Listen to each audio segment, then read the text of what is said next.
Okay, so hello class, good morning. Our meeting is currently recording para meron kayong ma-review after this session. Tsaka para sa mga classmates natin na wala pa dito sa meeting. We'll now proceed to our class discussion, class lecture. Yan. Nakashare na ako ng screen. Nakikita ba yung screen natin? Kita ba? Yes, kita. Okay. Sige.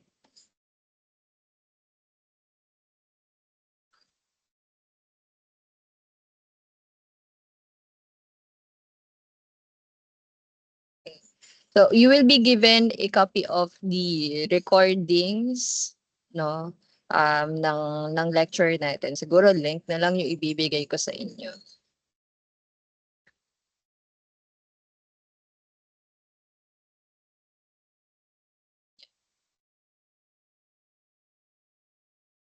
Okay, so let's have our lecture, the geometric design of highways 3 vertical alignment.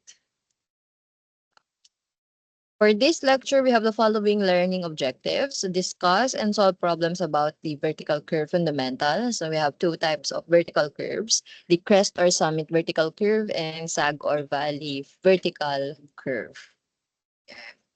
So mamaya magpapakita tayo ng sample figure of crest or summit and sag and valley vertical curve. Yeah. So we had defined yung highway alignment, horizontal alignment, and vertical alignment before doon sa lecture natin sa geometric design of highways 2. Okay? So there, na-realize natin na ang highway alignment is used to determine the center line position of the roadways para madali natin na ilatag yung cross-section of the roadway. Yan, yung weeds, and other parts ng road. Okay? Then, ang horizontal alignment naman, so ginagamit natin to para ma-design yung mga curves, yung turns and yung radius nung curves na to. So, for the design of horizontal alignment, so nakatingin tayo sa top view, kaya kitang-kita yung pagliko nung sasakyan, no, for or yung transition ng roadway from the a straight line to curve up to the straight line agad babalik. Ayan. Ang vertical alignment naman, ito ay nakatingin sa side view, no, side view. So ang dinedesign natin dito is the slopes or the gradients. Yan. So meron tayo ditong sample figure of application ng vertical alignment. So doon nakatingin tayo sa ibang perspective, no? Pero meron tayong idea na itong part ng road na to ay pataas, no? And then merong pababa doon sa kabila. So, yan yung mga dinedesign natin dito sa vertical alignment. So, what would be the enough na slope or gradient ng road para hindi masyadong mahirapan yung vehicle sa pag-angat or sa pagbaba. Yan. And also, para ma-minimize yung pointed na section ng road. Kasi, di ba, initially, kung wala pang design yung roadway natin, yung yung lupa, no, na hindi pa nade-develop, ganito yung itsura niya, pabundok, no, pa-triangle. So, merong corner sa taas. Yan. So, syempre, kung vehicle yung magta-travel dyan, no, paangat, ayaw naman natin na, ay, lumulutang. Hindi na-touch. Imagine niyo lang naka-touch yan. Ayan. So, ayaw naman natin na yung vehicle na magmo-move forward pagdating dito sa taas, para siyang nagbabalance ng seesaw, no? Hindi siya makaka-move forward kasi pointed yung nasa taas. So, we use vertical alignment para maging smooth yung pag-travel niya from this straight line papunta doon sa kabila. So, we are introducing a curve, no? Ito yung dinedesign sa vertical alignment. So instead na pointed, meron tayong smooth curve dito. Okay? So of course, yung slope dapat nung tangents or nung straight line segments ay hindi masyadong matarik kasi kapag masyadong matarik mahihirapan umangat yung vehicle. Baka pag na-reach niya yung at some point nung straight line na yon, hindi na siya maka-move forward. So ang mangyayari, mag-roll siya pababa. No? So delikado siya. Ganon din doon sa kabilang side dito sa may pababa. So pagka magta-travel na dapat dito yung vehicle, hindi masyadong matarik yung slope niya kasi baka naman dumire-diretso siya para siyang hinahatak na papailalim no sa lupa. Ayan. So of course, delikado 'yon. We have to consider yung safety ng mga gagamit ng kalsada. Ayan.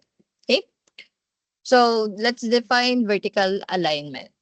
So, a vertical alignment or vertical curve is a smooth parabolic transition between two different road grades or slope.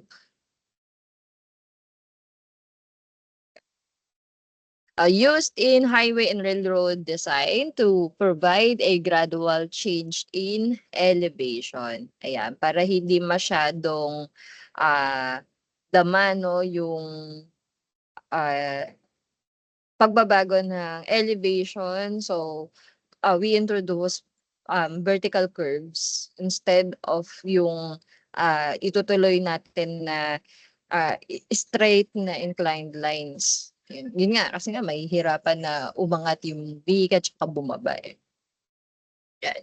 So, for the curves, ang curves daw pag vertical alignment ay parabolic. Yan. So, when comparison sa horizontal alignment, gumagamit tayo ng circular curves to design the turns. So, dito, parabolic yung curve natin. Parabola siya. Okay? So, like horizontal alignment, the very foundation of vertical curve alignments is composed of tangent lines that are smoothly connected by curves. And then vertical alignments are usually shown in profile and its curvature is represented by a parabola instead of a circle. Yan. So, may same concept ang horizontal tsaka vertical alignment na nanggaling yung dinedesign natin curves sa straight line segment. So, yung straight line segments na to, ito yung initial profile ng location no, na mga na ano lang, na straight line lang yung nagagather natin na data. And of course, may tatanggalin tayong portion nung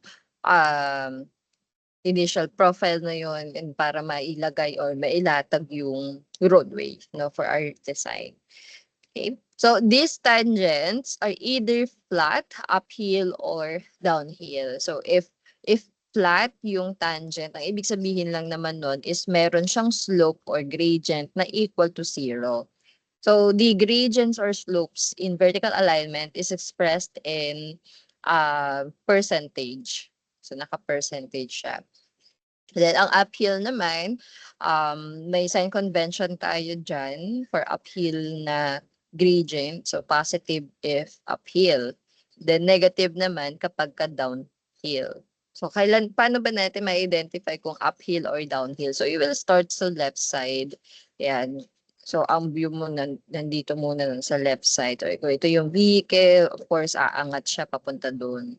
Yan. So ito yung uphill. Ito naman yung kabila. Nandito na yung vehicle. Ang gagawin naman niya is bababa siya. Ayan. So, ito naman yung negative natin na grade or downhill. So, dito sa kabila, if dito manggagaling yung vehicle, so downhill yung grade, and then sa kabila naman ay uphill na. Ayan. So, this curve shown here is an example of the summit or crest, the parabolic curve, vertical curve, summit or crest. Ito namang nasa kabila ay yung sag or valley no, na parabolic curve. Yeah, so kaya siya summit kasi paangat. no, yung vehicle. Tapos ito kaya naman siya sag curve or valley curve ay pababa naman siya. Okay? So aside from these two, meron pa tayong other classifications for the vertical alignment. The two classifications is if symmetrical yung vertical curve or unsymmetrical. Yeah, so may idea na tayo tungkol dun sa crest tsaka sag vertical curves, no? Ano naman yung symmetrical and unsymmetrical. So, sa analysis kasi, no, sa analysis natin guys, magko-combine yung classification na crest, sag, at saka yung symmetrical, unsymmetrical. So we can have vertical curves no, na i-design na crest symmetrical or crest unsymmetrical, or pwede ring sag symmetrical or sag unsymmetrical. Yan, combined siya. Okay? So, ano parang sub-classification siya ng sag and crest vertical curves. Yan. Pero wala tayong combined na design na sag crest, no? Walang ganon. Walang magkasamang or parang magkapatong na ano na vertical curves na crest na sag pa. No, walang ganon. So ano lang, crest symmetrical or unsymmetrical, and sag symmetrical or unsymmetrical. So discuss natin yung symmetrical vertical curves. So symmetrical vertical curves happen kapag nag-pass tayo ng line no, from DPI. So, ang tawag din kasi natin sa intersection of the tangents here are API. Yan. So, sa ibang references, merong PVI. So, PVI means point of vertical intersection. Para lang naman ma-identify na siya ay vertical curve. No? Then, pwede rin PI. So, parang short na description ng point na yon, so point of intersection ng mga tangents. Yeah, so kapag nag-pass ka ng line papunta doon sa parabolic curve, etong line na to or kung i-measure mo yung width no doon sa point kung saan nag-intersect yung line hanggang doon sa starting ng parabolic curve, meron siyang length L1. Then ganun din doon sa kabila. So ang variable natin doon ay L2. So symmetrical siya kapag yung L1 and L2 ay equal, the same. Yeah, the same. So if may total length L yung ating parabolic curve, if total length niya ay L, so ibig sabihin kung equal yung L1 tsaka L2, tagkalahati sila. L over 2 sa left side, sa right side naman ay L over 2 din. Ayan. So, paano ba tayo kumukuha ng length sa mga parabolic curve? Ang lengths ng parabolic curve ay hindi along the parabolic curve. So, hindi siya along the curve. Ang length ay horizontal distances from any 2 points, any point dun sa parabolic mo up to another point. No? Horizontal distance siya, hindi along the curve. Okay? Kaya mapapansin ninyo dito sa diagram natin, we use straight lines para makuha yung length ng curve. Yan. So ito yung isa sa mga kaibahan ng vertical alignment sa horizontal alignment. Kasi sa horizontal alignment, pagka hinanapan ka ng length ng curve, along the curve yung kinukuha natin. Diba? Yung arc length equation. Pero kapag vertical alignment, horizontal distances po iyan. So bakit ma'am horizontal distances? Kasi di ba, pagka nagsa-surveying tayo guys, no? Pag nagsa-surveying tayo and we want to measure distances between 2 points, gumagamit tayo ng tape and nilalatag lang naman natin horizontally yung mga tapes na yon. So, yun yung concept kung bakit the length of the parabolic curve sa vertical alignment ay horizontal. Yeah, kasi 'di ba ang dinidesign natin sa vertical curves yung side view eh. Yeah. So, ang pag-measure natin ay along horizontal. Yan. Okay, pag symmetrical, the left and right side ng vertex ng parabolic curve natin ay equal. Kapag ka unsymmetrical naman, hindi equal, no, yung left and right. So, we have here L1 tsaka L2. Ang unsymmetrical, so ano siya, kino-consider din na meron kang compound vertical curves. So, since magkaiba kasi yung length sa left tsaka sa right side eh. So, parang compound vertical curve siya by dalawang magkaibang parabolic curve. And yung dalawang magkaibang parabolic curve na yun ay magbi-meet or magko-connect dito sa point na to. Wherein tinatawag natin siyang PCVC, point of compound vertical curve. So yung point na to mahahanap natin no, by passing a straight line mula doon sa PBI or PI. Tapos kapag na-intersect yung line na yan, yung parabolic curve, dun yung location ng PCVC. And then measuring the length of the left side ng PCVC, so we have L1, sa right side naman ay L2. Hindi sila equal kapag unsymmetrical. Okay? So, yun yung classifications of the vertical curves. We can analyze again crest symmetrical or crest unsymmetrical. Pwede rin sag symmetrical or sag unsymmetrical. Depende doon sa ide-design natin na vertical curves. Kaya. So, our next goal is to know kung paano dine-design itong mga vertical curves. So, for the discussion,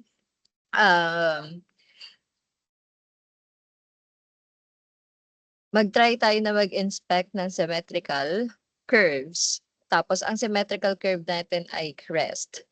So, if magiging sag naman kasi siya, same lang na magiging approach. Ayan. So, papansin nyo dito, lahat nung figures ay naka-crest, no, for our discussion. Ayan. So, same lang kasi guys ng magiging approach ng problem, ng pag-solve ng problem kapag ka naging sag siya. So, ang magkaiba is if you're dealing with symmetrical and unsymmetrical. Ayan. So, let's discuss muna yung mga parts ng parabolic curve. So, di ba sabi kanina sa definition, ang parabolic curve, same or vertical curve, same lang siya sa horizontal curves na nanggaling or i-connect niya yung dalawang straight lines. So, meron pa rin tayo ditong back tangent and forward tangent. So, the back tangent, yun yung unang tangent kung saan doon natin makikita yung starting point of the parabolic curve, and then forward tangent naman, yun yung tangent kung saan natin makikita yung point ng end point no, ng parabolic curve. Yan. So, these two tangents, meron silang slope or gradients. So, we use the variable g para sa gradient or slope in percentage. Ayan. So, G1 ang variable for back tangent, tapos forward tangent naman, G2. Yan. Gradients ang given dito, no? Sa horizontal curves kasi ang given sa mga back tangent yung yung bearing or azimuth eh. So dito pag vertical curves, gradient siya. Okay? Yeah, then we have the length of the parabolic curve. Ang variable natin for length ay L. And if symmetrical, yung right side and left side uh, nung point kung saan tumama yung straight line passing from PI up to the parabolic curve ay equal lang. Ayan. So, concern natin actually yung makuha yung length ng parabolic curve. So, we have an equation na ginagamit para sa pagkuha ng length of the parabolic curve. So, ang equation for length of the parabolic curve ay ito. L is equal to n times G1 minus G2 over the rate of change of grade. Yan. So, actually, this is an absolute value, no? Yeah. Absolute value of n G1 minus G2 over rate of change of grade. Ano yung n? So, n is yung measurement per one station. So, sabi natin, ang doon sa horizontal alignment, ang one station ay equivalent sa 20 meters, no? If SI. Yan. So take note of that. If not given yung N or yung measurement per one station, so use 20 meters. Ano naman yung G1? So G1, that is the grade of the back tangent. Tapos G2 ay yung grade sa forward tangent. So if isa-substitute natin yung value ng grade G1 tsaka G2, you have to indicate the sign. No? Kailangan i-add yung sign. Halimbawa, kung positive, so lagay positive G1. Ito dahil downhill siya, so negative, so magiging minus negative G1. Okay? So you have to indicate the sign. Then, rate of change of grade. The rate of change of grade is madalas given sa problem para ma-solve mo yung length ng parabolic curve. So, it is expressed in percentage. Then take the absolute value if ever magiging negative yung difference nung gradients natin. So wala lalabas kasi diyan negative din yung length. Wala naman tayong length na negative, so take the absolute value. Yan. Okay, again, sa pag-solve ng length of parabolic curve, gumagamit tayo ng equation. Ayan, so itong formula natin na to, pwedeng kabisaduhin na lang siya. Okay. Next, discuss natin yung mga parts ng parabolic curve. We have here PVC. So PVC is the point of the vertical curve. Yun yung starting point ng vertical curve natin, PVC. Pero again, pwede yung i-shortcut yung pagpapangalan sa kanya. Pwedeng PC na lang. Okay? Ito naman, PBI, that is the intersection of the tangents. So, point of the vertical intersection, or simply point of intersection. And then PBT, that is the point of the vertical tangent. Yan. Or point of tangents. Yun yung dulo ng parabolic curve. So those are the parts ng parabolic curve. So next, one of the concerns for the analysis ng vertical parabolic curve is malaman natin kung nasaan yung highest point and the lowest point of our curves. Ayan. So important kasi na malaman natin yung highest and the lowest part of the curve para doon sa design natin ng mga culverts or yung drainage system. Yan. So, paano ba natin nahahanap yung highest point and the lowest point? Kung babalik tayo sa calculus ninyo, differential or integral calculus. So there na-develop yung concept na para malaman kung nasaan yung highest point ng mga curves. So the slope there should be equal to 0. Yung slope dapat equal to 0. So, if meron tayong equation ng parabolic curve dito sa vertical alignment, so madali natin mahahanap yung slope equal to 0. No? Mag-a-apply ka lang ng mga derivative, no? Or differentiation sa equation. Malolocate mo na kung nasaan yung position niya. So, paano if wala kang equation na gagamitin? So, kung walang equation na gagamitin, ang approach natin ay yung pag-draw ng slope diagram or the grade diagram. So, shown after the parabolic curve, itong diagram na yon, yung slope diagram or grade diagram.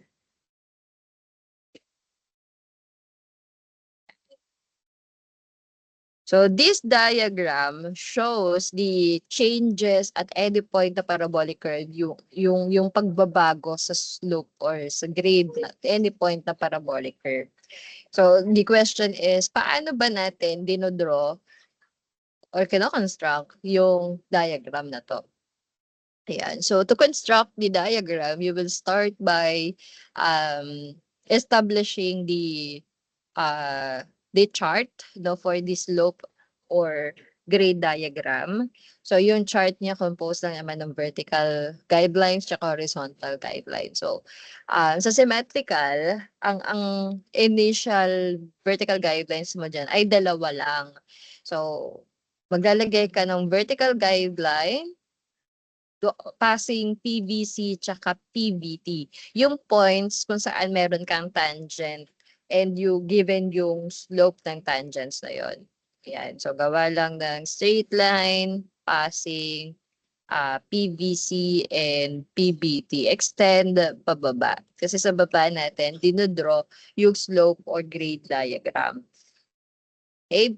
So, ito rin kasi yung magbibigay sa atin ng idea kung hanggang saan lang yung length ng ating parabolic curve.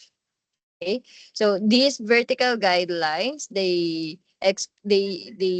represent no yung value ng grades in percent. Yan. So, sila yung nasa y-axis.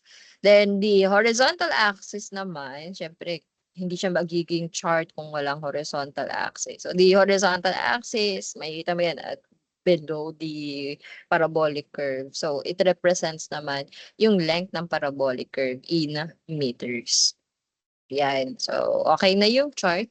Ang next mo naman na gagawin is you will be plotting yung mga given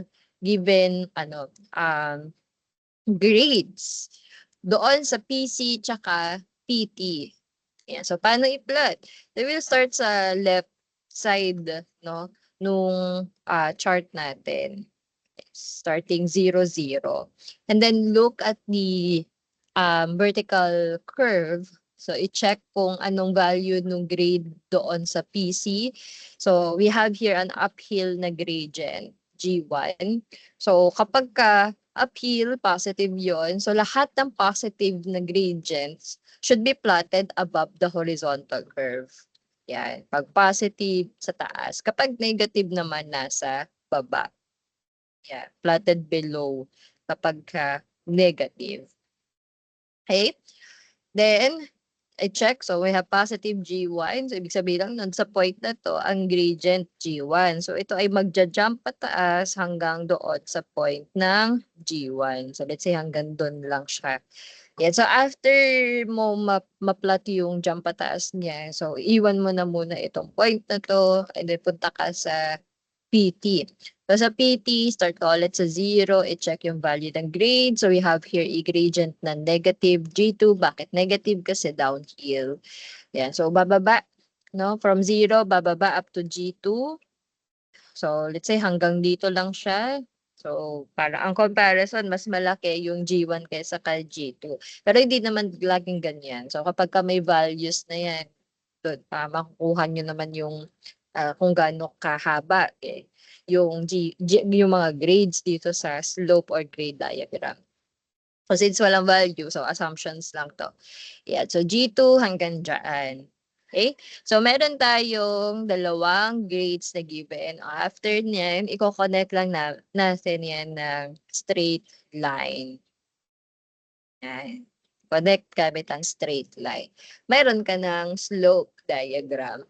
So, pinapakita niya yung values ng gradient nung or slope ng parabolic curve natin at any point. So, kung halimbawa gusto mong mahanap yung grade ng tangent dito sa point A, no, yung slope ng tangent na yan, punta ka lang dito sa grade diagram, hanapin mo yung position ng point A. So, yung vertical height ng diagram mo, yun yung grade sa point A, GA. So, we have ways para malaman yung value ng GA. Yan. And isa nga doon is yung paggamit ng ratio and proportion or mag-similar triangles ka dito. Yan. May malaking triangle at maliit triangle kasi isa lang naman yung slope niyan eh. Yan. Pero dapat, no, dapat alam mo yung mga distances. Yan. Alam mo to. Tawagin natin siyang x2. Yan, x2 na lang. Yung kabila x1. Okay? So, kailangan malaman mo kung ano yung x2 as well as yung s1. So, syempre kung alam mo naman yung total length ni parabolic curve, madali nang ma-identify yung s1 tsaka yung s2, yung itong munang dalawa. So, para makuha yun, ano lang din, sisibular triangles lang tayo dito sa buong um, slope diagram natin. So, i-relate itong triangle na may length na S1, tsaka yung maliit dito na triangle na may length na S2. Yan. Huwag ratio and proportion ka lang. So, ang lalabas dyan na equation parang ganito eh. G1 over S1 is equal to G2 over S2. Yan. Kasi may dalawa kang ano. Yung S2, i-express mo sa S1 gamit yung length. Kasi equal lang naman to sa length minus S1. Ayan. So, kung given ka ng grades, makukuha mo si S1. Ito si L. Sasolve naman gamit itong formula. Yun. So, ano lang siya, ratio and proportion. Para makuha yung mga distances. Ayan. So, yung summit, no, yung summit, siya yung highest point sa parabolic curve kapag ka-crest. So, the highest point ay makikita at slope is equal to 0. So, dito sa ating grade diagram, meron tayong point kung saan nag-zero yung slope at ito yon. Yeah. So isang beses lang naman magzi-zero yung ating slope diagram or grade diagram. So directly doon sa ating parabolic curve, dito natin makikita yung summit. Ayan, ayan si summit, highest point. Kung sag yung curve mo, so ganun din, yung zero slope, doon natin makikita yung lowest point naman. Yan. So, may mga questions eh. Ang questions usually ano yung layo ng summit sa PC o kaya ano yung layo niya sa PT. So, ito lang naman yun, yung S1 tsaka yung S2. And again, makukuha natin siya by ratio and proportion. Horizontal distances. Ano pa yung mga concern? Isa pa sa mga concern dito ay yung elevation or mga vertical distances between 2 points. Yan. Pwedeng ang tanong, no, may bigay na tanong na ano yung vertical distance between PC at saka yung summit. Yan, ano yung vertical distance. So we can express this as y. Y1 na lang. Y1. Yan. Gustong malaman ano yung vertical distance nung PC tsaka summit.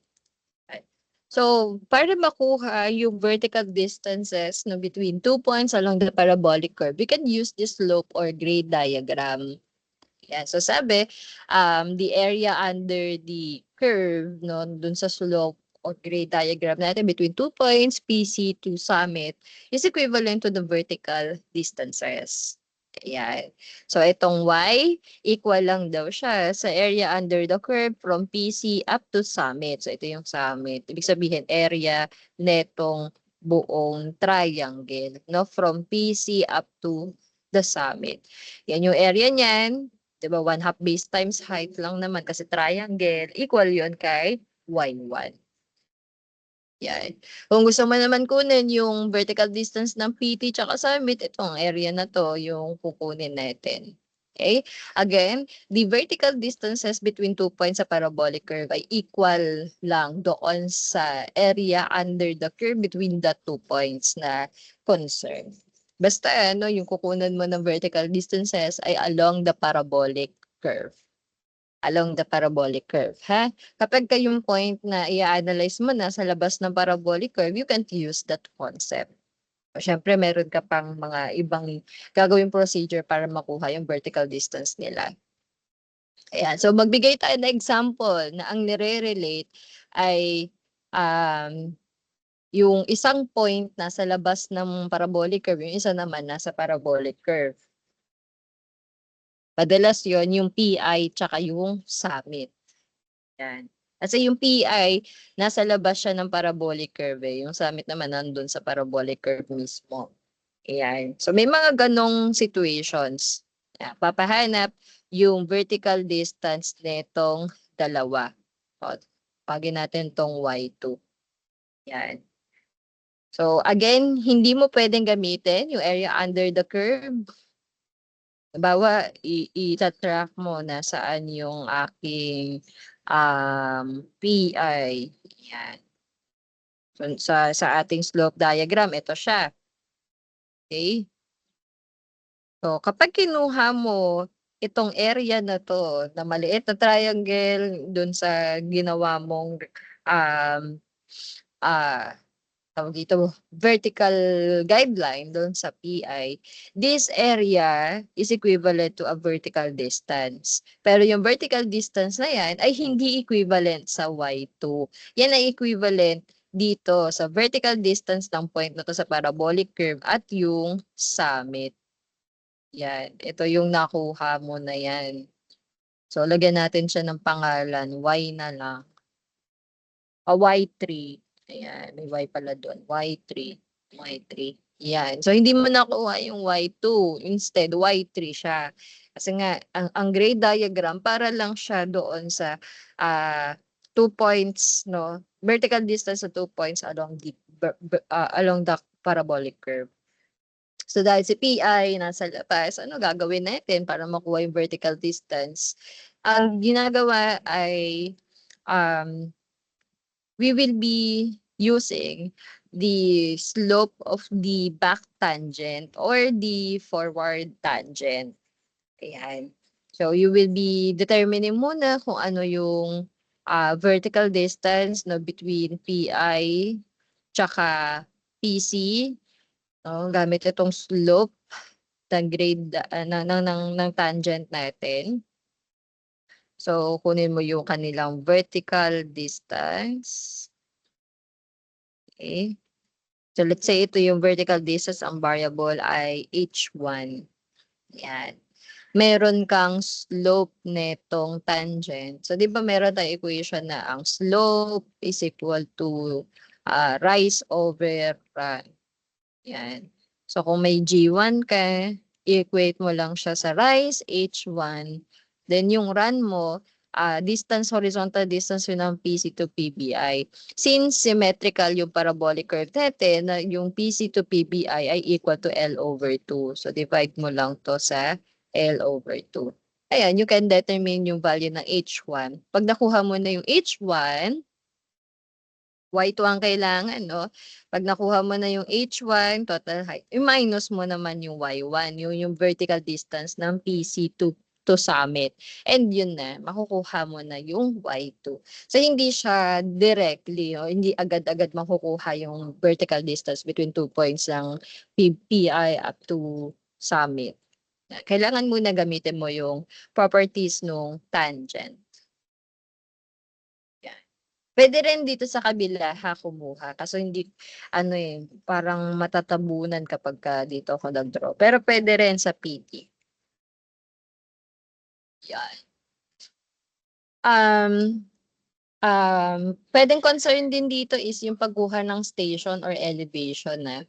Pagka station guys, halimbawa may given na station ni PC, then you want to determine yung station ng sabit. Of course, kailangan mo lang naman dagdagan or kailangan mo lang mag-move forward papuntang summit para makuha yung station. So, you will be adding S1 doon sa value ng station ni PBC. Yan.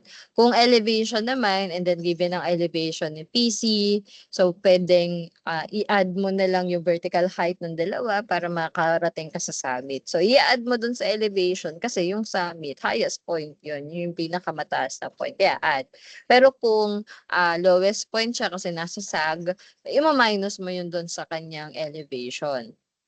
Kasi lowest point, siya yung pinakamababa, ibig sabihin mataas na yung lahat ng point sa parabolic curve sa kanya. So, minus dapat. Yan. Kung ang given sa'yo ay elevation and station ni PI, so, ang suggestion ko niyan, yung station ni PI and ni PT, station and elevation ni PI, gamitin mo para makuha or i-solve muna yung value ng station ni PC tsaka or station or elevation ni PC o kaya ni PT. Ibalik mo doon kasi um, para hindi ka magkamali no doon sa pag-solve ng elevation and stations. Yeah, so later i-apply natin yan sa sample problem natin. So, yan ang symmetrical parabolic curves. Next naman yung sa unsymmetrical. Yan. So kapag ka unsymmetrical, ang kaibahan lang naman nito is meron tayong maidadagdag na um, tangent. So yung tangent yun doon sa PCBC. So ganun pa din ang concerns natin, no? Kumuha ng location, ng mga points, yung elevation, yung stationing, vertical distances, horizontal distances. Yun yung mga hinahanap dyan madalas. Yan. So, para makuha yon if unsymmetrical, gagamit pa rin tayo ng slope diagram or grade diagram. So, para ma-establish yung grade diagram, kailangan meron tayong 3 vertical guidelines initially. So, yun yung passing PC, PCBC, tsaka PBT. Yan. Then, yung mga vertical guidelines na yun, it will represent the gradients. Then, maglagay ng horizontal guideline para naman sa representation ng length ng parabolic curve. Yan. Then, you would be plotting yung values ng gradient for each point sa PC, PCBC, at PT.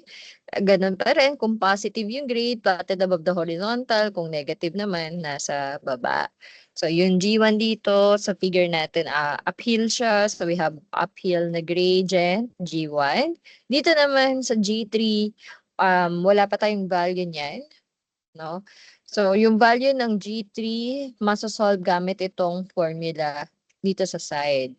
So, G3 is equal to G1 L1 plus G2 L2 over L1 plus L2. You have to compute this kasi hindi naman yan binibigay sa problem. Ang binibigay lang sa problem yung grade ng back tangent tsaka forward tangent. Yeah. So, G1, that is the grade sa back tangent, G2 sa forward tangent. L1, yun yung length sa left side ng PCBC, no, left ng parabolic curve. Then, right naman yung L2. Yan. Yan. Pag nakuha, you have to indicate yung sign nung gradients, G1 tsaka G2. No? Halimbawa, kung negative siya, so lagay mo negative. Kung positive, lagay positive. And then at the end ng calculation, so si G3 makakapagbigay siya ng either positive or negative na sign. So ito yung magsasabi kung siya ay uphill or downhill. So kung uphill, positive. Then kung downhill naman, negative. So hindi mo to i-absolute value. Hindi naka-absolute value. Yan. Consider the sign kapag isa-substitute. Yan. So, halimbawa dito lumabas, positive. So, siya ay uphill. So, dun sa ating grade diagram, aangat pataas from 0 up to G3. Sa PT naman, ganun din. So, may negative. So, ibig sabihin, pababa siya. Then, after nun, you will be connecting yung mga endpoints ng line na ginawa natin, no, from PC to PCBC and then PCBC to PT. Kung saan magsisiro yung grade diagram, that will give us the hint kung nasaan ang location ng highest point or the lowest point. Yan. And then para makuha yung location niya, we will be conducting analysis ng mga distances by similar triangles. And then kung vertical distances naman, area under the curve ang approach natin. Okay? So, yun yung sa analysis ng symmetrical and unsymmetrical parabolic curve. So, meron ka lang naman dalawang equation na tatandaan. And the rest, you will be using slope or grade diagram para makuha yung unknown. So, let's proceed to the sample problems, no? Application na tayo, no? Sample problem. Alright. Kaya, so, liitan ko lang yung writings para magkasya yung solution natin no, dito sa page.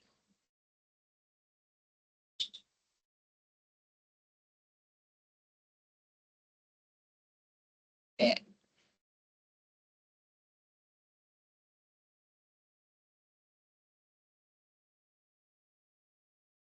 Alright. Okay.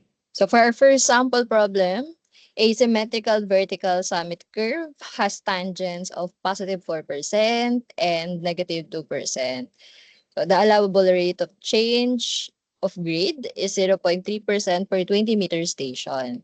Stationing and elevation of PT is at 10 plus 0 to 0 and 142.63 meter respectively. So compute the distance of the highest point of the curve from PC and determine the elevation of the highest point of the curve.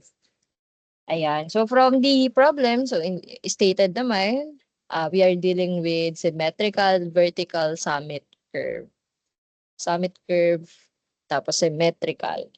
So given are the gradients ng tangent, the rate of change of grade, the station and elevation ng PT.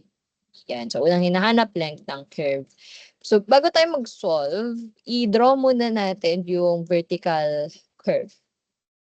Yan. So same sa horizontal alignment, no, hindi rin given yung mga figures dito. So kailangan ma-draw natin siya, ma-visualize.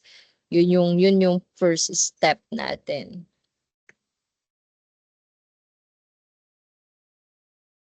Yan. So we have backward tangent na positive 4%. So paangat yun, uphill. Yan natin, G1. Yep.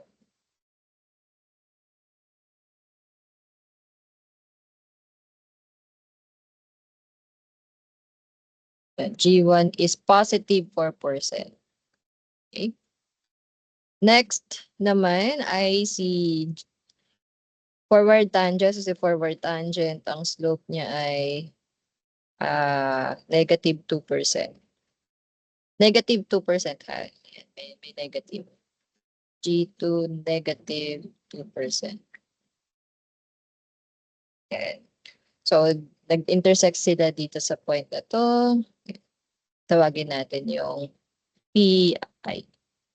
Yan pala, maikli. Yan. So, then, lagay natin dito si PC and si PT.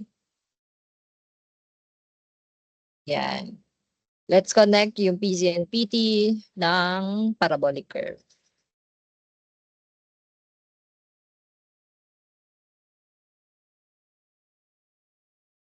Yan. Okay, we have a parabolic curve from PC to PT. At PT, binigay yung station. Sulat natin. So, station sa PT is at 10 plus 0 to 0. And elevation ay 142.63. 142.63 meters. Okay. So, unang concern, what is the length of the parabolic curve? So, yung length ng parabolic curve, that is measured horizontally from the start up to end ng curve.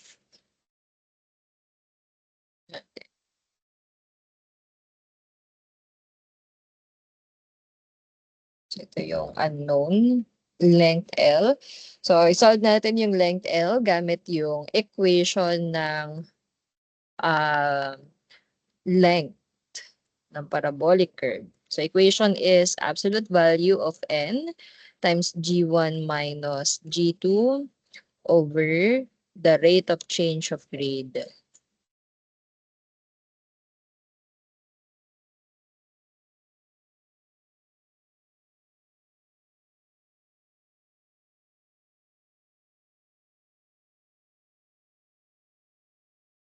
Yan. Okay, so let's substitute yung given. So, n is, binanggit sa problem, 20 meters. Pero pagka hindi binanggit, no, gamitin 20 meters pa rin.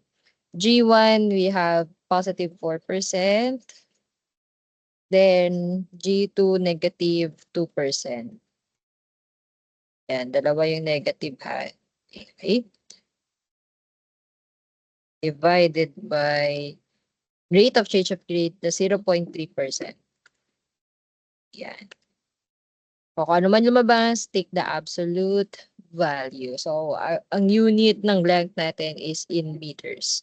So, what is the length of the parabolic curve?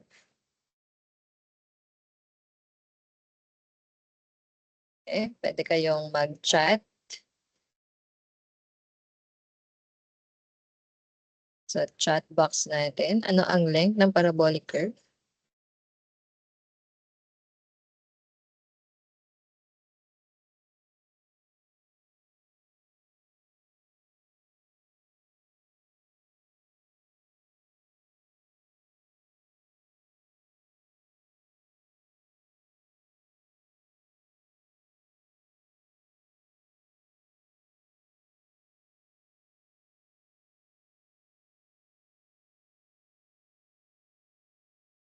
Nung nakuha nyo?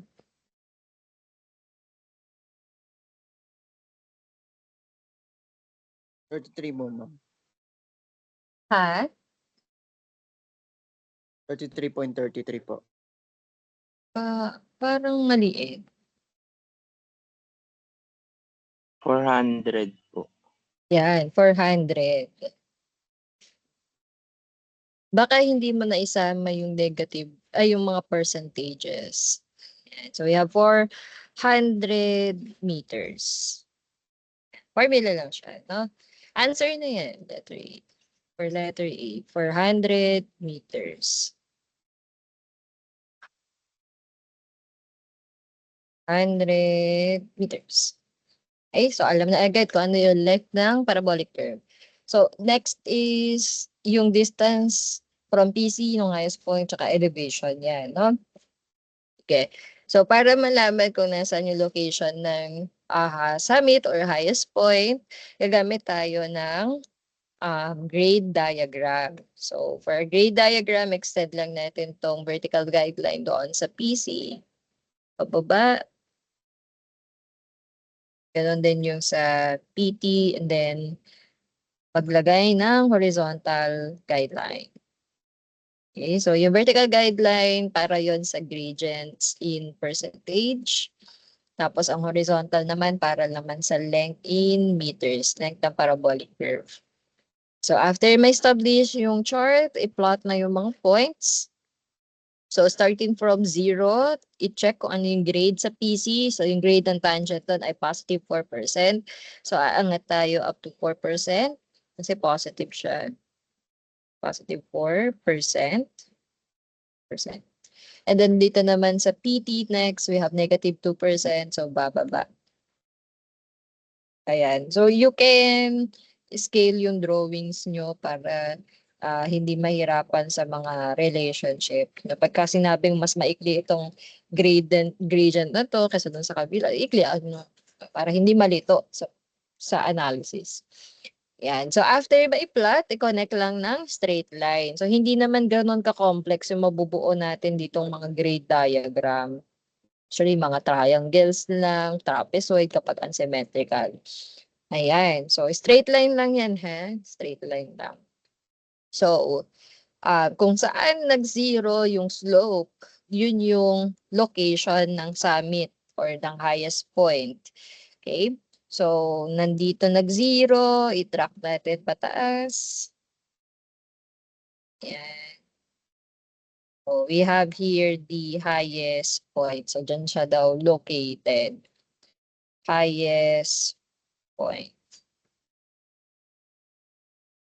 At zero slope siya. So, kunin daw natin yung location yan from PC. So, ang tinutukoy lang naman nun, horizontal distance, no, from PC. Ito yon. Yan. So, may ginagamit tayong variable para doon sa location ng highest point sa PC tsaka sa PT. Ang variable na yun ay S1. Sa PT naman, S2.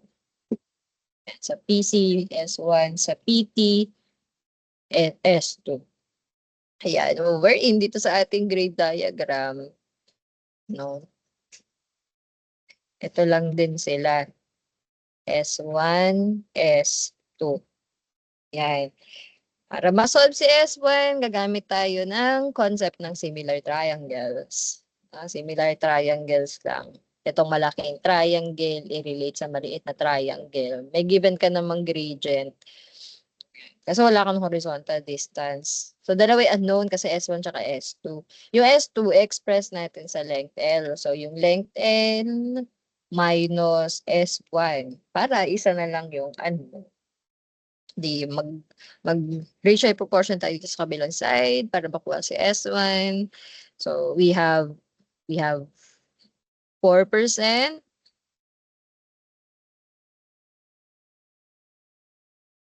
Tulad ko mo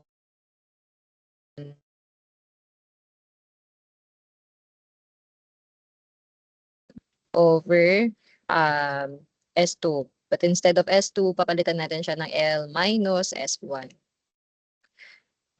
Yan. So, we have G1 na 4%. S1 unknown. G2, we have 2%. At pala ito ay nakaano na lang.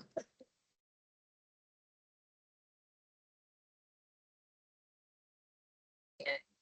So, 2%. Wag na i-indicate yung sign, no? Kasi nag-ratio and proportion naman tayo. So, hindi siya needed. 400 minus S1. Yan. So, dito sa equation natin, we only have one unknown, which is the S1. Ano ang value ni S1?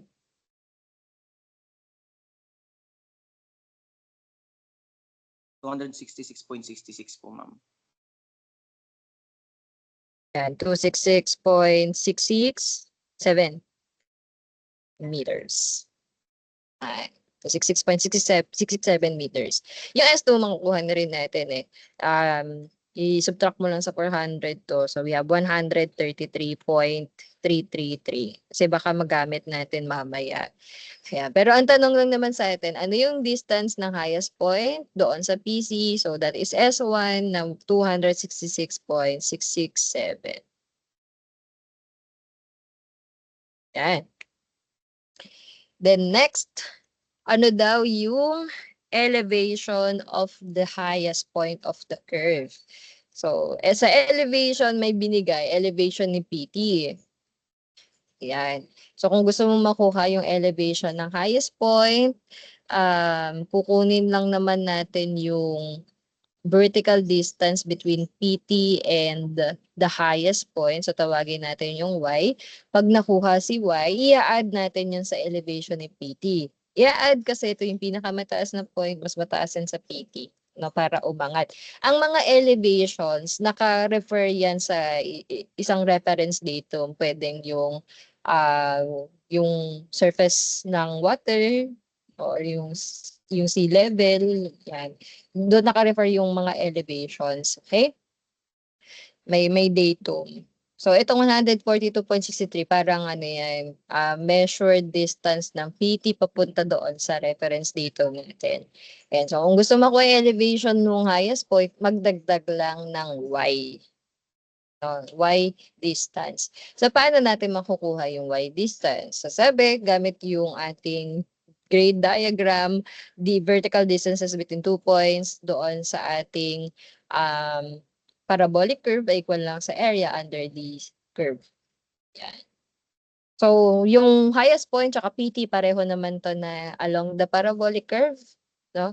So, yung vertical distance Y na equal dito sa cross-section na ito. Equal siya dito sa area ng triangle sa baba. Yan. So, area ng triangle, 1/2 base times height lang naman. So, yung base mo, yung S2 na 133.333, yung height, yung negative 2%. Pero, itatanggalin na natin yung negative na sign. Kasi yung negative, ibig sabihin lang naman, no, downhill siya. Okay?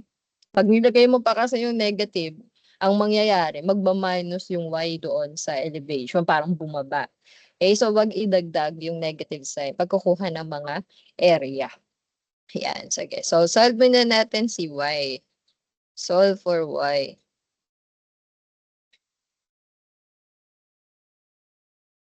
Yan. So, solve for Y, area lang naman ng triangle. So, 1/2 Ang base natin ay S2, 133.333 meters na times the vertical height na 2%.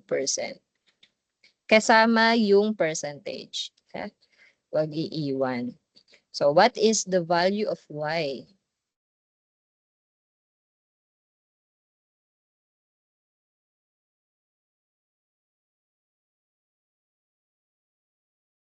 What is y?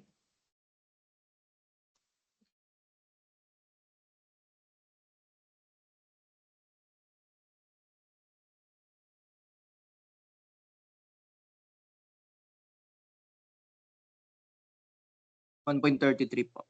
Okay, 1.333 meters. Yeah, so vertical distance ng PT to highest point ay 1.333 meters lang. So, kung kailangan yung elevation nung highest point or ng summit, gagawin lang natin is using the station of PT, magdagdag ng Y. Yan. So, substitute lang natin. Ay, station tuloy. Elevation to, elevation. Yan.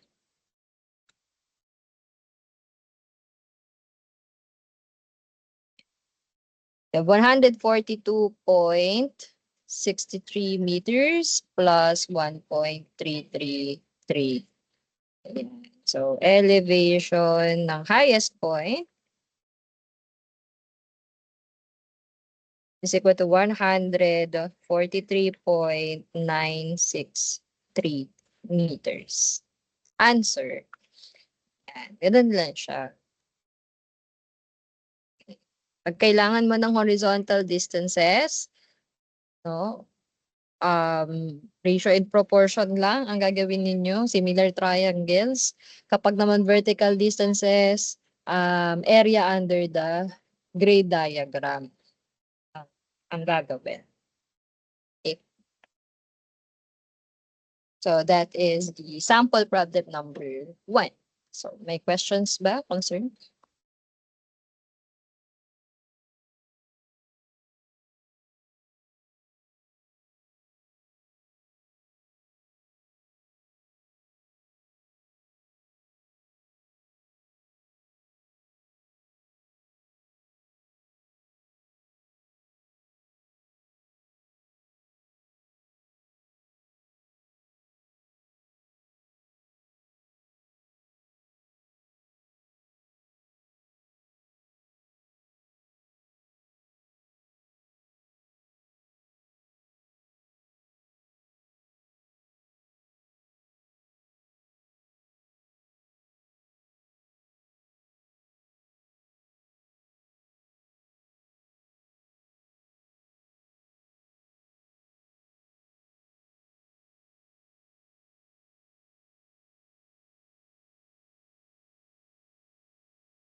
May concern ba?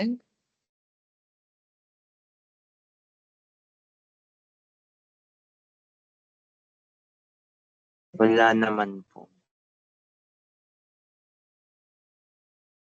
Sige. So, magdagdag pa tayo ng another sample. Sag curve naman tayo. Yung copy na PowerPoint presentation with annotation, so i-upload ko na lang din ito doon sa ating drive. So, i-yan ko lang ito.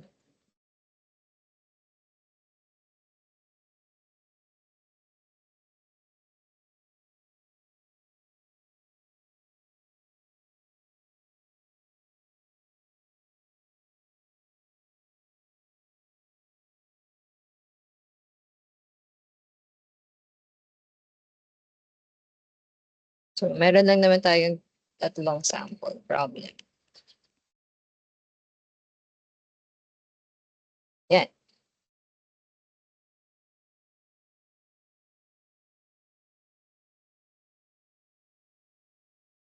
Malaki pa.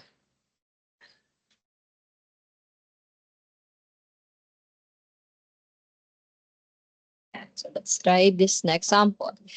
A vertical parabolic sag curve has a grade of -4% and followed by a grade of +2%, intersecting at station 12 plus 150.6 at elevation 124.8 meter above sea level.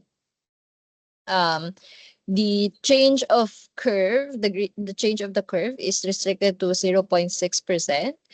Compute for the length of the curve, elevation of the lowest point, and elevation at station 12 plus 125.6.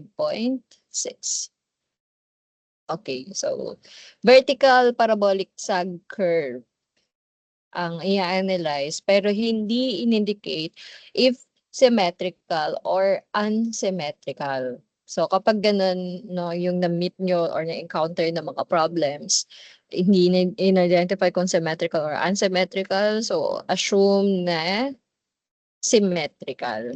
Okay? Assume symmetrical. Yan, wag mag-a-analyze ng unsymmetrical kapag hindi sinabi ha, kasi kapag in-assume yung unsymmetrical yan, mahihirapan kayong mag-solve ng problem. Meron kayong parang makukulangan na given. Okay, kasi unsymmetrical siya. Okay, so analyze natin to ng symmetrical tapos sag curve. So, unahin natin i-draw yung parabolic curve. So, nanggaling tayo sa mga tangents. So, yung first tangent natin ay may slope na -4% pababa. And next ay tangent na uphill. Ang gradient ay 2%, positive. Yan, positive 2%. Okay, so they are intersecting at this point, yung tinatawag nating PI, and given yung station ng PI, so PI is at station 12 plus 150.6, and nasa elevation 124.8 meters naman.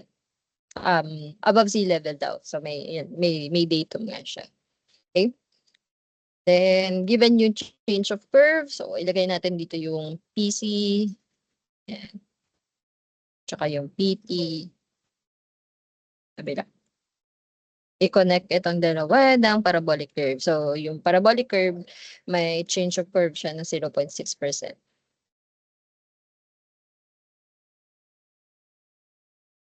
Parabolic curve. Ayan. Okay? So, ang unang unknown sa atin is yung length ng parabolic curve. Length. So, length ay horizontal distance lagi, ha? Horizontal distance. Length L. Yan. So, let's solve for the value of length L gamit yung formula ng length sa parabolic curve. So, ang formula ay absolute value of n, g1 minus g2 over the change of curve or change of grade.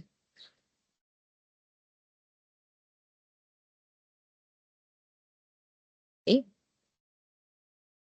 So, let's substitute values. Ito sa equation na nagawa natin. So, for length, we have absolute value. Ano yung n? So, walang binigay na value ng n. That is 20 meters. 20 meters. G1, we have -4%. G2 ay positive 2%. Yeah, so minus positive 2%. Divided by the change of curve or change of grade na 0.6%. Yan. Okay, so direct sub lang siya. What is length L? 200 po. Okay, we have 200 meters. So answer na yun kasi yun yung unang tanong. We have 200 meter length of the parabolic curve. Okay natin. 200 meters. Okay. Next, what is the elevation of the lowest point?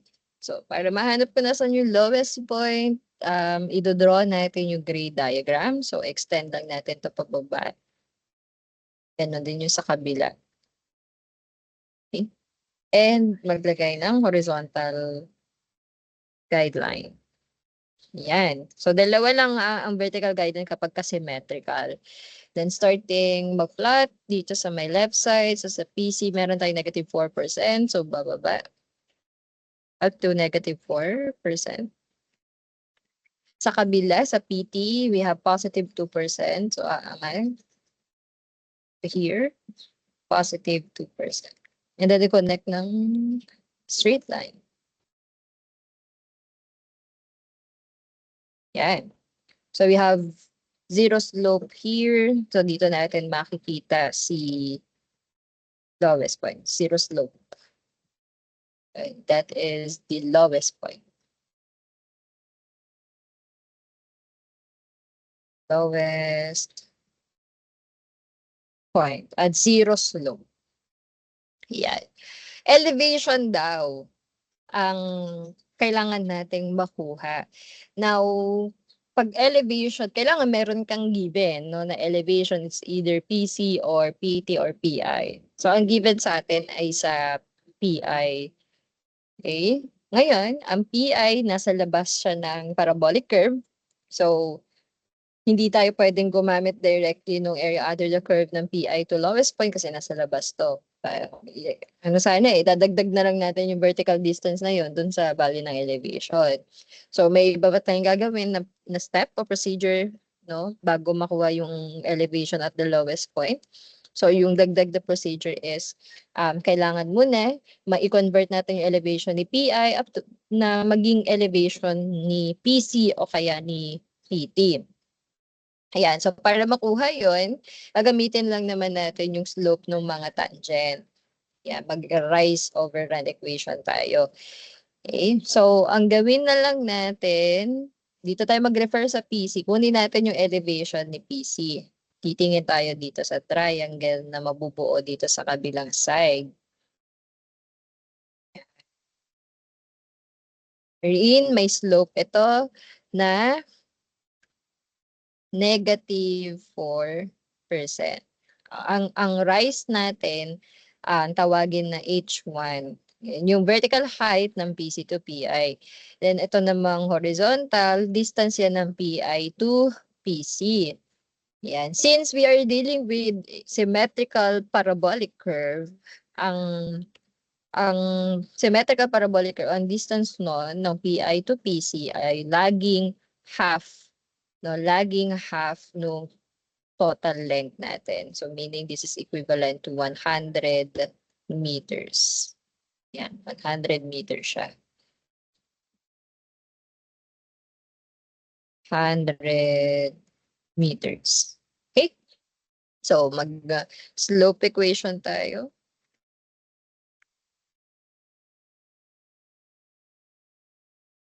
Parang mabibitin tayo ng space. Lipat ko lang ito sa kabila.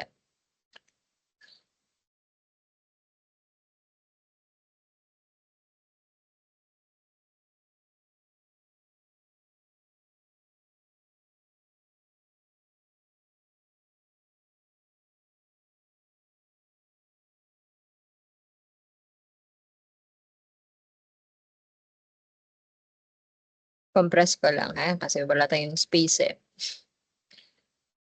Yan.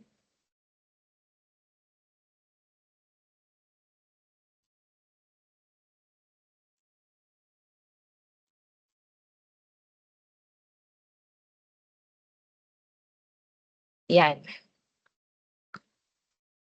So slope equation, slope equal to rise over run.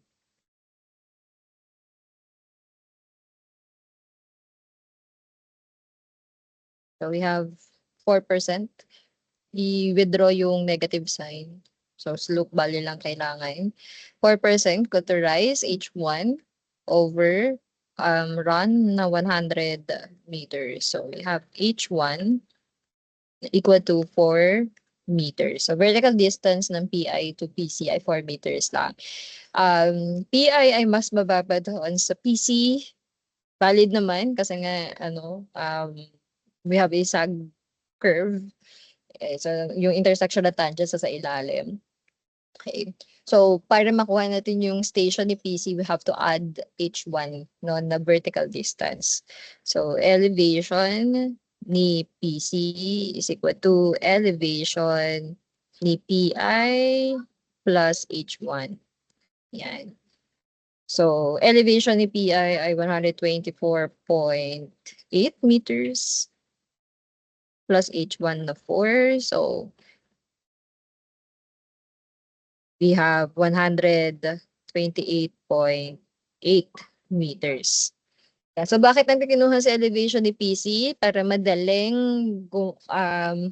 kumuha ng elevation ng lowest point. Yeah, pag nakuha na natin kasi elevation ni PC, i-add minus pala kasi mababa eh. Ima-minus lang natin itong vertical distance nilang dalawa. Yan.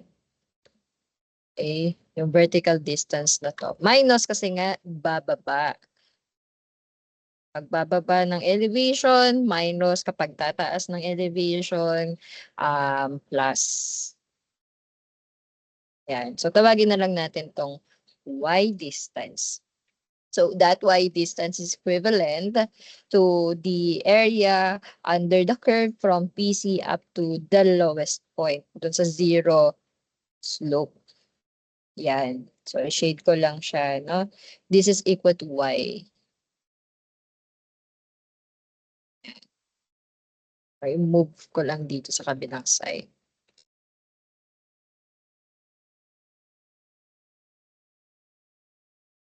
That is y. Okay?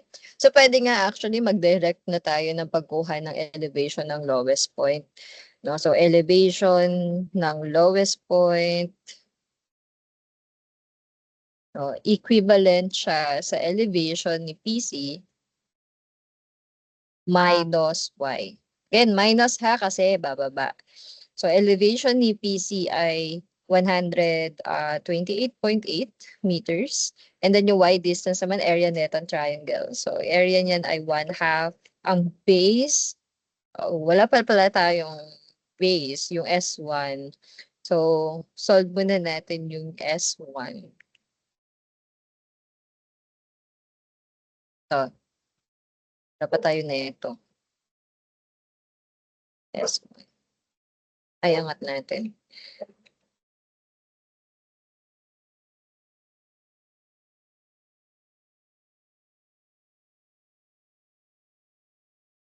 Yan. Dapat tayo S1 tsaka S2. Mag-ratio and proportion muna tayo.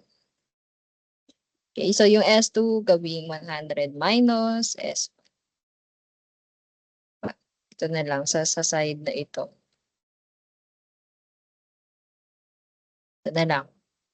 4% over S1 is equal to 2% over 100 minus S1.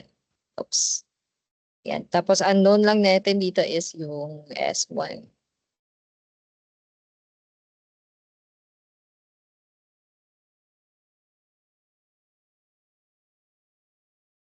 Anong makukuhang S1?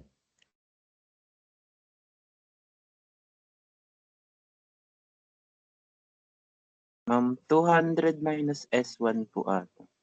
Ay, oo, 200 pala. 200, tama. Yan, 200.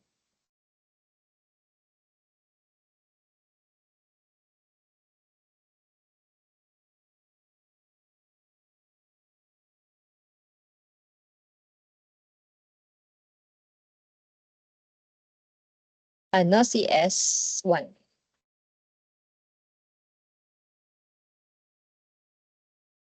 $133.33.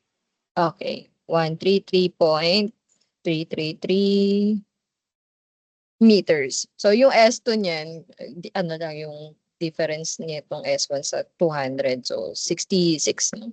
0.667 meters. Yan, kasi baka magamit natin mamaya eh. Ayun. So, meron na tayong S1. So, i-substitute natin dito. S1 is 43.333 meters. And then yung height ay 4%. Yan. So, solve agad, no? Elevation ng lowest point. Yan. What is the elevation ng lowest point?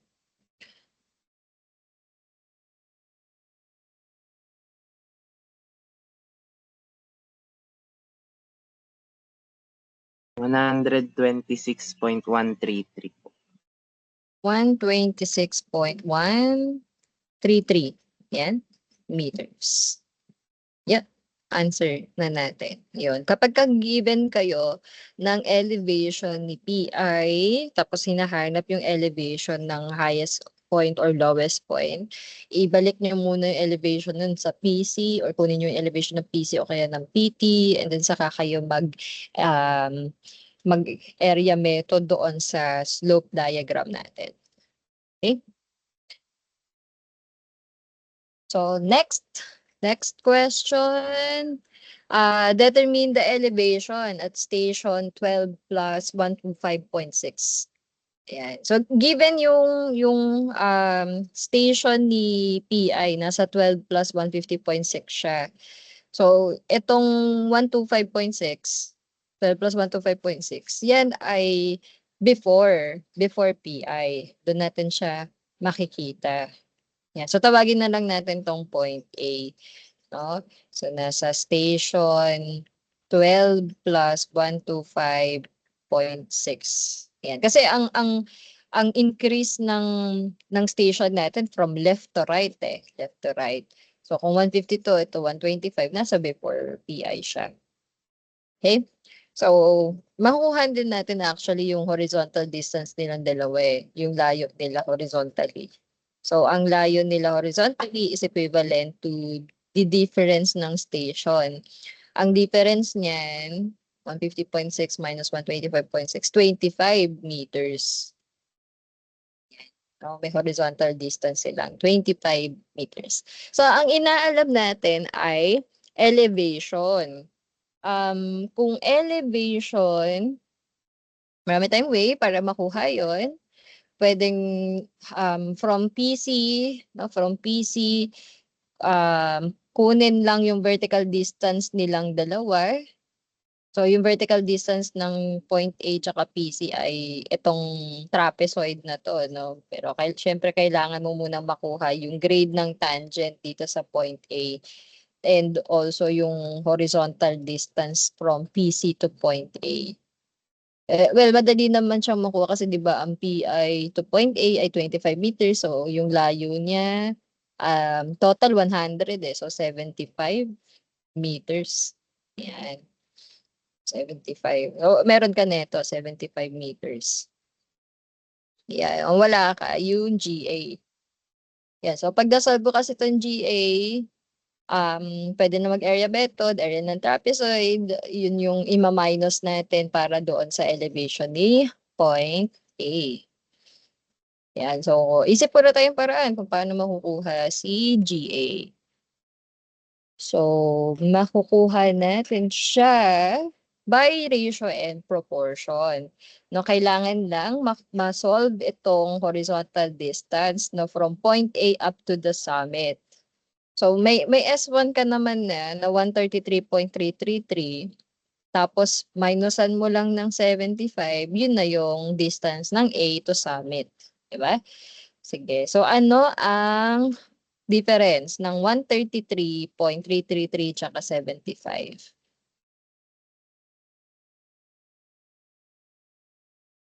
58 ba? Ano ba? 58.333. Opo. Okay. So, may distance sila, 58.333. Pwede manggaling kang PC ha, tas trapezoid. Pero parang mas madali, pag elevation ni point A, para triangle lang, yan, pag nakuha mo na yung GA, dito ka na nun sa elevation, sa lowest point. So, Ang mangyayari naman, mag-a-add ka. No? Add ng vertical distance, YA. Yan. Kasi lowest point to, mas mataas si point A. Add siya. Kapag ka sa lowest point, sa PC minus. So, depende naman sa iyo kung ano makakita mong mas madaling way, method ng pag-solve ng problem. Okay. So, isolve muna natin si GA. Solve muna. Mag-ratio and proportion tayo. Yan. So, GA over 58.333 is equal to 4. Di ko na muna ilalagay yung percent para yung lalabas naka-percent. Then divided by S1 na 133.333. Anong GA?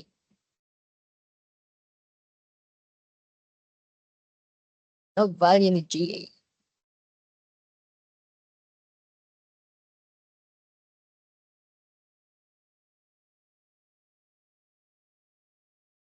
$1.75 po. Yan, 1.75, that is expressed in percentage, no? Kasi tinanggal ko yung percentage eh. Pero pag nilagay nyo to ng percentage, guys, ang lalabas dyan 0.0175. Decimal format yon. Okay? Yan. So, kunin na natin elevation ng point A. Pero dito ko na lang siya pa-straight. So, elevation ng A is equal to elevation ng lowest point. Parang di magkakasya. Plus, mataas ha, kaya plus YA. Yan. So, sulat natin yung values. 126.133 plus area lang ng triangle. Yung YA natin ay area ng triangle. I-shade natin. Ito yon. Yan. So, yung kulay green equal yan sa YA. Yan. So, 1/2 base 58.333. Height yung GA na 1.75%. Kalimutan ang percent. Yan. So, ano ang elevation ni A?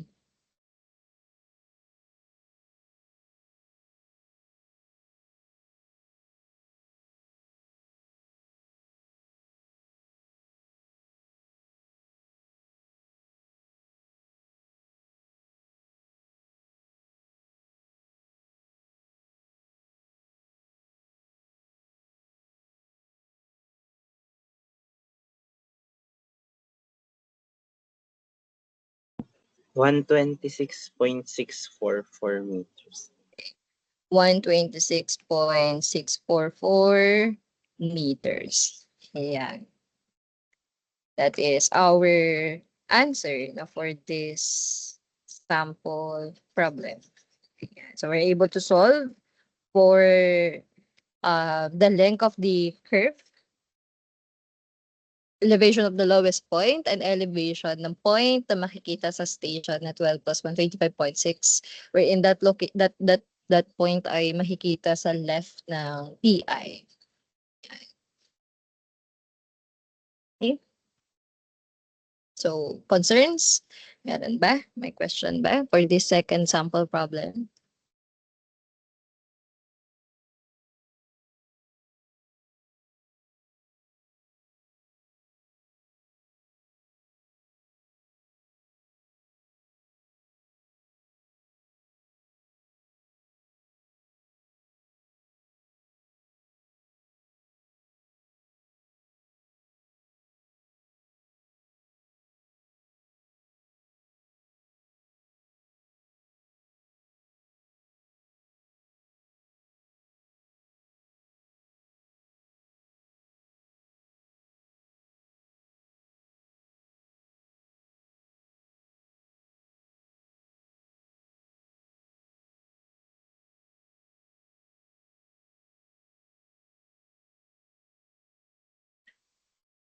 So I guess wala naman pang concern. So, proceed tayo sa ating last sample problem.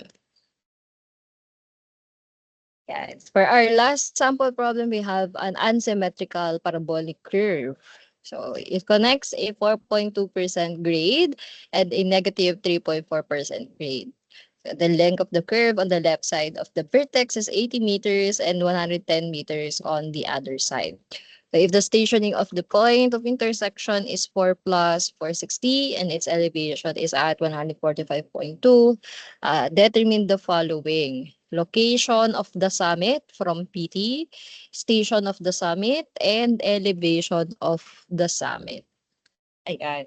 So our last sample problem ay unsymmetrical parabolic curve. So ang starting at start ng calculation natin ay yung pag-draw ng parabolic curve. Okay? So meron tayong positive 4.2% grade, uphill yun. G1.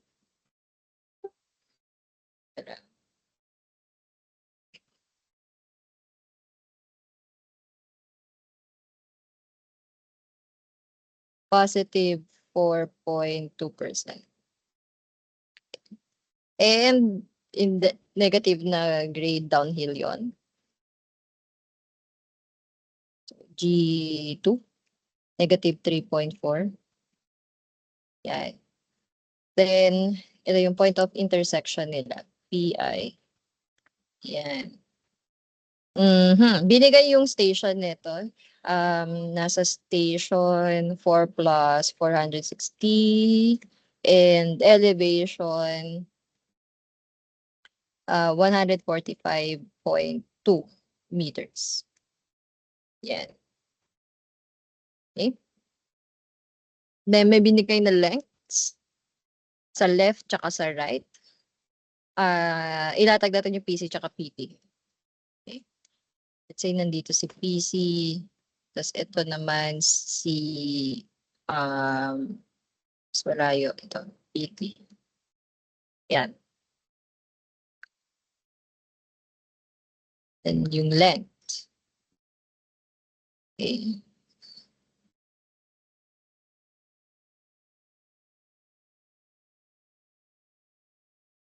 So yung nasa left ng vertex ay 80 meters.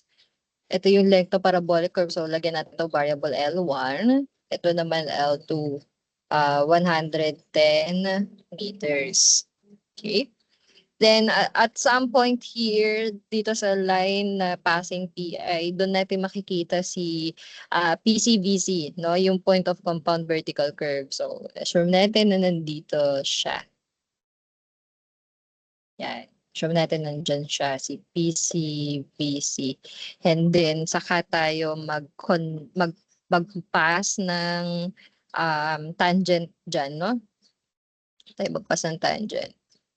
So, yung tangent, hahatiin niya yung parabolic curve natin sa left and right na equally. Okay? And so, we don't know kung ano yung slope nito. No? Isusolve pa natin yan, yung G3. Yan, solve pa natin si G3 mamaya. Okay? So, i-connect muna natin yung PC tsaka PCVC ng parabolic curve. Parabolic curve yan. Tapos sa ganun din sa PT. Yan, may parabolic curve tayo. Yan.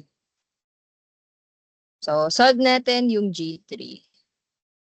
Grade ng third tangent. So G3, equation natin dito ay G1 L1 plus G2 L2 over L1 plus L2. So G1 is positive 4%, 4.2%. Hindi ko na ilalagay yung percentage para lalabas naka-percent. And then multiply to 80 meters. Yan, plus G2 na negative 3.4. We have to indicate yung sign, negative 3.4.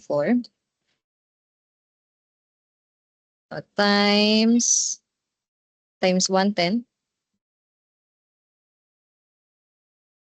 Yan.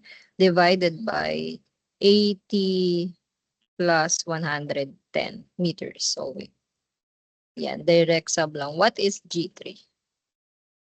G3 in percent. Negative 0.2% po. Yun, so okay. Negative 0.2%. So, negative, ibig sabihin downhill siya. No, pababa. Then, 0.2% yung slope niya. Yan. So, ang concern dito is yung properties ng summit. So, meron kasi tayong summit curve. So, yung hanapin natin yung highest point. Para mahanap yung highest point, gagamit tayo ng slope diagram. So, extend lang natin to pababa. Ganun din yung isa. So, meron tayong tatlong vertical guidelines no, kapag unsymmetrical yung parabolic curve. Yan. And then start tayo mag-plot sa PC. So, meron tayong positive 4.2%. So, angat. Yan, up to 4.2% positive. And then sa PCBC, we have negative 0.2%. So, bababa ng onting-onti lang. Ayan. Negative 0.2%. And sa PT, we have negative 3.4. Negative 3.4%. Yeah, so after may plot yung mga grades sa PC, PCBC, and PT, connect naman natin sila ng straight line, yung mga endpoints. Yan. Straight line lang. Then, ito na yung magiging itsura ng ating slope diagram or grade diagram. So, unang tanong, nasan daw yung summit? So, ito yung summit. Nasa zero slope siya. So, i-track lang natin pataas.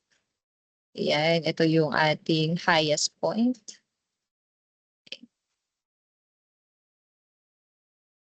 Summit. Ayan. Kunin daw yung distance ng summit to PT. So, distance ng summit to PT ay from here up to here. Ayan. PT. Ang variable natin na ginagamit doon, S2. Ayan. Pagka papunta namang PC, S1. Yan. So, kailangan lumisip tayo na paraan para ma-solve yung S2 and S1. Okay, sabay na natin yung S1 kasi baka magamit natin mamaya. So, yung S2, equivalent lang naman siya sa 110 plus, no? Itong length ng maliit na triangle. Yeah. So, tawagin na lang natin tong X2. Tapos yung kabila naman, tawagin natin X1. Yan. So, isolve muna natin sa X2 gamit yung ratio and proportion dito sa triangle sa left side ng ating slope diagram. Yeah. Meron ka namang grade 4.2% tsaka 0.2%.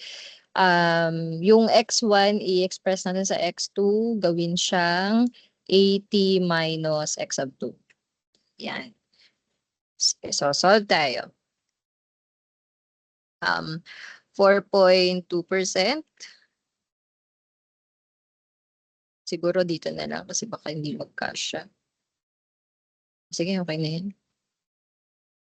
4.2% over 80 minus X sub 2. Just ito.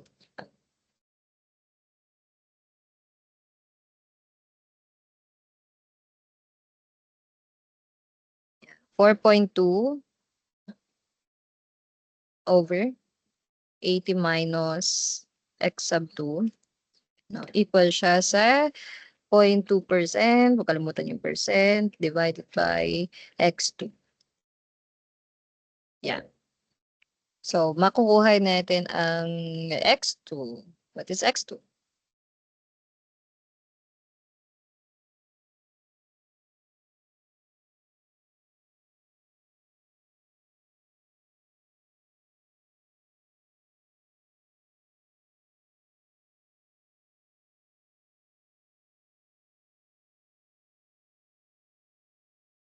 Ano po? 3.636. 3.636. 3.636 meters. Kunin na rin natin yung x1, no? Kasi yung x1, actually, equal siya sa s1. Ayan. x1 is equal to s1. So, ano lang, 80 minus 3.636.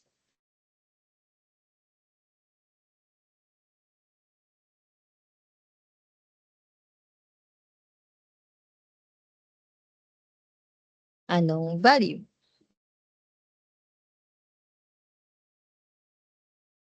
$76.364 po. Okay, 76.364 meters. Ayan. O, di S2. O, kuha na si S2, no? So, S2 is equal to 110 plus 3.636. So, we have 113.636 meters. Ayan. Answer na natin to. Location ng summit from PT. Yan. Summit from PT ay X sub 2 plus S2. I mean L2 pala. L2. X2 ay 3.636, L2 110. So simplify, 113.636. Okay. Sunod, station ng summit. Yan, station. Ang ibinigay ay station ni PI. So kunin muna natin yung station ng PC or PT. So parang mas okay, dito na lang tayo sa PC, no? Pumunta. Babalik lang naman tayo ng horizontal distance from PC, from PI to PC. Kunin lang natin tong horizontal distance ng PC to PI. And ang horizontal distance na yun ay equivalent lang naman sa 80.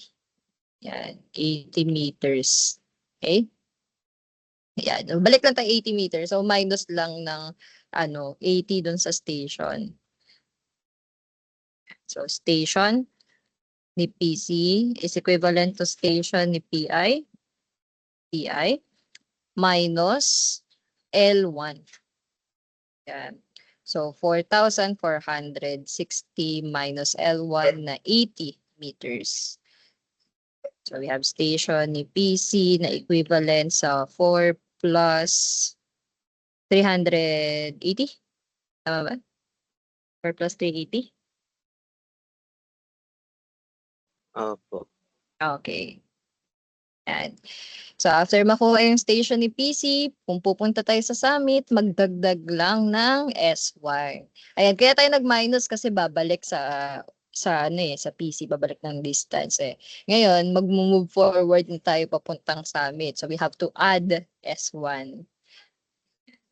So station ni summit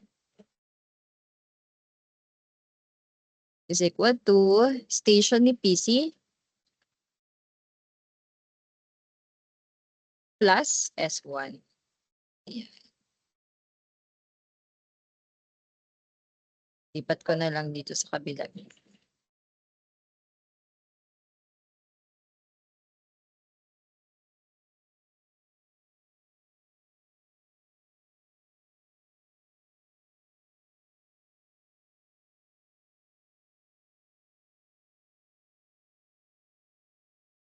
Okay, so station ni summit is equal to station ni PC plus S1. PC is at 4,380 and then S1 ay 76.364. Yan. So ano ang station ni summit?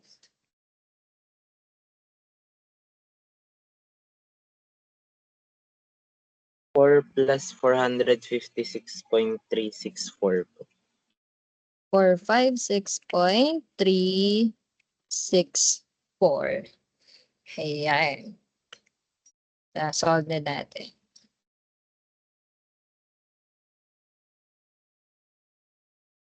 Okay. And then last, elevation ni summit. Yeah, so elevation, ang given pa rin yung kay PI. So baba tayo sa PC. Okay, baba tayo sa PC. Kunin lang natin yung vertical distance ng PI to PC. Ito yon, vertical distance, which is h1. No? Ang way natin para makuha yan, yung slope, yung grade nung tangent, nung back tangent, okay, which is 4.2%. Yan. Sige, so kunin muna natin yung H1. Tapos pag nakuha yung H1, masosolve na natin yung elevation ni PC.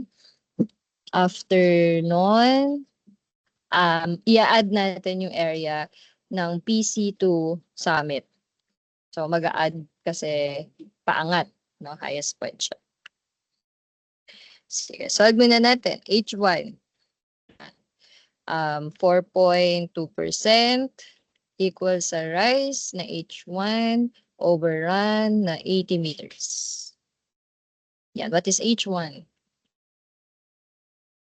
3.36 po. 3.360 meters. Yan, then solve na natin agad elevation ni PC.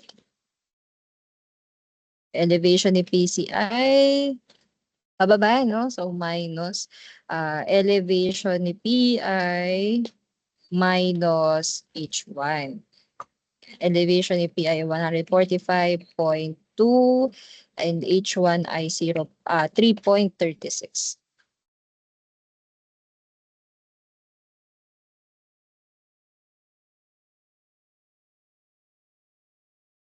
Yan. Ano elevation ni PC? 141.84 po. 0.84 meters. Yan. Saka tayo kumuha ng elevation ng highest point. Okay, so ang working equation natin ay elevation ni PC plus etong y distance, vertical distance ni PC and summit.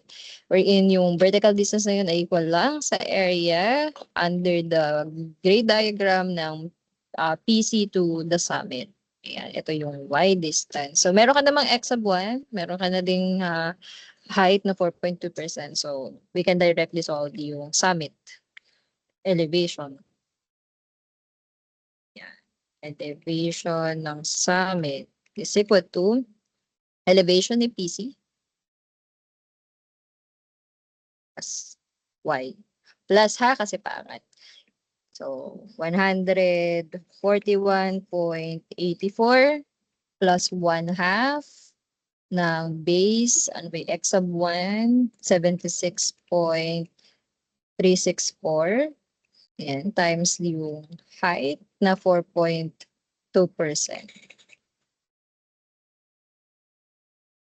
4.2%. Ano ang elevation ng summit?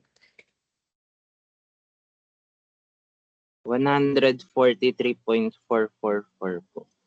143.444 meters. Ayan. So, solve yung problem for unsymmetrical parabolic curve. So, ang nadagdag lang naman pag unsymmetrical, meron kang third gradient na kailangan makuha, no, gamit itong equation.